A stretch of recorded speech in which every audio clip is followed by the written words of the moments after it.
Olá, meus filhos, tudo bem com vocês? Espero que todos estejam bem, tô com saudades, viu? Então, deixa eu falar para vocês. Hoje nós vamos falar um pouquinho sobre coesão textual, tá, queridos? Nós falamos na sala mesmo que é muito importante que um texto, na construção de um texto, é importante que ele tenha coerência, né, que engloba o sentido, e coesão, que são exatamente aqueles elementos, né, aquelas conjunções, aquelas palavras que conectam orações a outras, né? E hoje nós vamos falar um pouquinho sobre essa coesão textual. Dentro da coesão textual, nós vamos ter a coesão referencial. A coesão referencial é responsável por criar um sistema de relações entre as palavras e expressões dentro de um texto, permitindo que o leitor identifique os termos aos quais se referem. O termo que indica a entidade ou a situação a que o falante se refere é chamado de referente, ou seja, é quando eu tenho uma palavra, coesão referencial, eu tenho uma palavra e desse texto, desse parágrafo, dessa frase, eu posso ter outras palavras que vão se referir a esse primeiro termo referente. Como, tia? A senhora pode me explicar melhor? Aí daqui é o exemplo que eu trouxe aqui para vocês.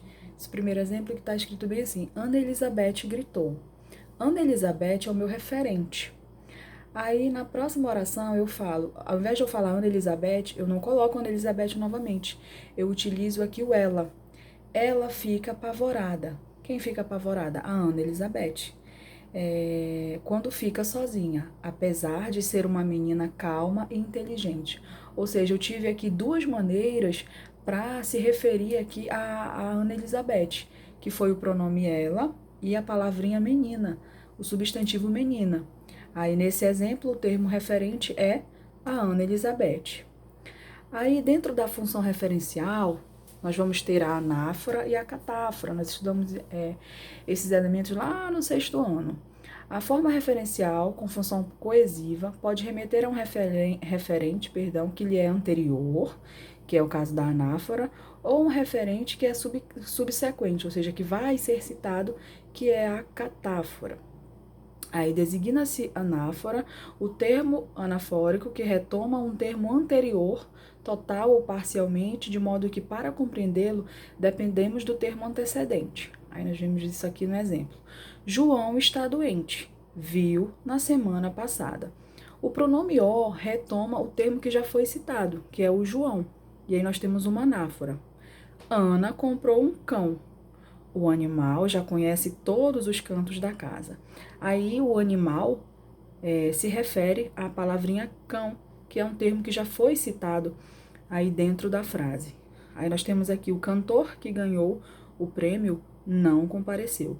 O pronome que é um pronome relativo, se refere aí a cantor, tá, meus filhos? Maria é uma moça tão bonita que assusta. Essa sua beleza, essa o quê? Essa beleza de Maria tem um quê de mistério. O pronome essa faz referência à beleza da Maria, ideia que se encontra implícita, que não aparece, mas que a gente entende, né, no enunciado anterior.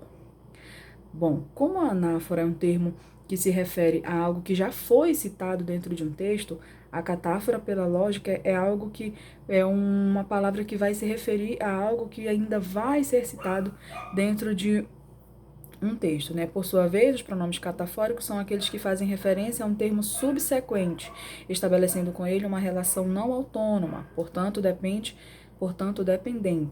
Para compreender um termo catafórico, é necessário interpretar o termo ao qual faz referência.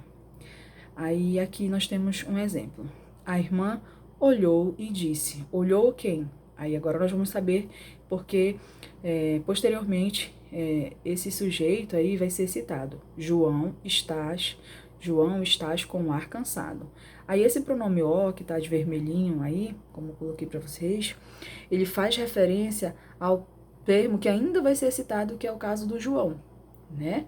Aí que só pode compreender a quem o pronome se refere quando se chega ao termo de referência. Aí aqui um outro exemplo diz bem assim: os nomes próprios mais utilizados na língua portuguesa são estes. Eu ainda não citei os nomes, então vai ser uma catáfora porque eu ainda vou citar dentro da minha frase: João, Maria e José. Neste caso, o pronome estes faz referência aos termos imediatamente seguintes, que é o caso de João, Maria e José. Tá, queridos? Essa é a nossa coesão referencial, que aí vai compreender os elementos anafóricos e catafóricos, em que eu posso expressar várias maneiras aí de citar um referente, através da anáfora, que é um termo que já foi citado, e da catáfora, um termo que ainda será citado dentro de uma oração, tá? Simplificando, anáfora retoma por meio de referência a um termo anterior, e a catáfora, um termo usado para fazer referência a um termo posterior. E aí nós temos a coesão sequencial. Um texto não é um amontoado de frases. Essas se conectam por meio de mecanismos que garantem fluxo de informação e continuidade ao texto. A coesão sequencial é, assim, a argamassa textual, criando os pontos de junção que garantem justamente que o texto não seja uma sucessão descontínua de frases. Ou seja, a conjunção sequencial vai trabalhar com a coesão sequencial, vai trabalhar com as conjunções, que vão ser aquelas palavrinhas que vão conectar uma oração à outra, tá, meus filhos? Aí diz bem assim: a coesão sequencial é responsável por criar as condições para a progressão textual. De maneira geral, as flexões de tempo e de modo dos verbos e as conjunções são mecanismos responsáveis pela coesão sequencial nos textos, ou seja, essas palavrinhas, essas conjunções são responsáveis por não deixar eu repetir várias vezes uma expressão. Elas vão conectar essas orações, dando aí uma progressão, uma coerência, um sentido, tanto na coerência quanto na coesão, para o meu texto ficar algo correto e de maneira clara, na qual eu possa compreender. Os mecanismos de coesão sequencial são utilizados para que as partes e as informações do texto possam ser articuladas e relacionadas. Dessa forma, o autor do texto evita falta de coesão, garantindo boa articulação entre as ideias, informações e argumentos no interior do texto e, principalmente, a coerência ao sentido textual.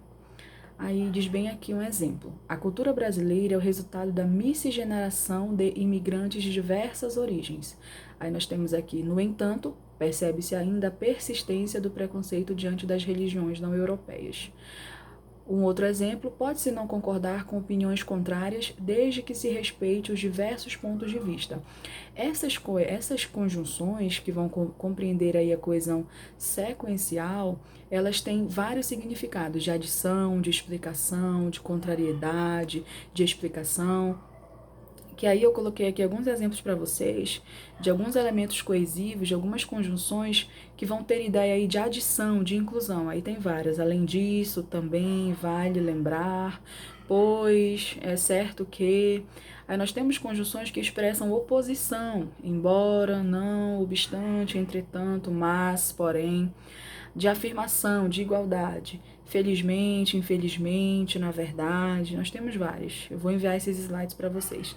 De exclusão, somente, só, que muitas vezes nós utilizamos dentro do nosso texto e a gente nem percebe, mas que essas palavrinhas, elas dão uma progressão, uma sequência no meu texto, de enumeração, de explicação, de conclusão, de continuação. O livro de vocês também tem um quadro um pouco menor que vai apresentar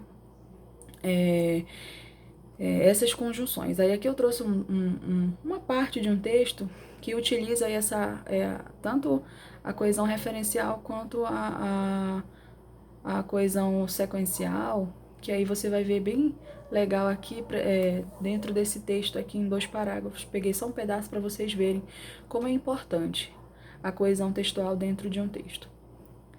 A persistência da violência contra a mulher na sociedade brasileira é um problema muito presente.